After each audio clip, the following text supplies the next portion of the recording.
Matagal na kayo kumakain isda. Oh. Matagal na kayo bumibili. Oh. Bakit natalon ang tilapia? Siyempre buhay. Bigyan mo ako, awakan mo Jer, awakan mo yan, bubugbugin ko muna. Yung bangus. Okay. Yung bangus.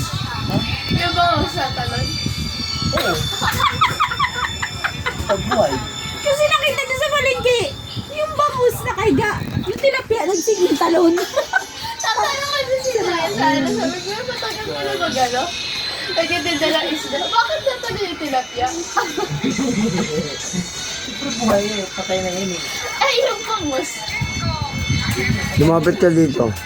Patatalunin kitang hayop ka. Nakita mo ba yung bangus gumagalaw? Yung tilapia hindi. Ha? Ha? Bangus eh. Kengkoy ka eh. No? Nahawa ka, sumasama ka sa ano yung amo mo eh. Kaya ko yung mga naisipan mo. Ha? Hindi mo lang tignan kung gumagalaw pa yung bangus, hayop ka. Hindi, may gumagano naman isa eh. Bali, ayun lang pala yung tinatanong niya sa akin. Tapos yung tawag doon sa likod. Bisayad ang puta. Sabi hindi ko naintindihan, balo pa. Ikaw, ano nagdadawin? Tayo magtakaw. Hindi niya alam po. Ano sasabihin niya sa akin? Hindi naman niya alam yung sagot eh.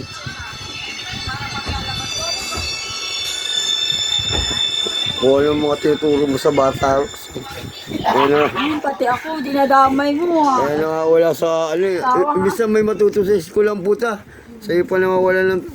Ay, Kasama mo. ako sinisisi mo. Kasama mo lang. Tanong na tanong sa akin.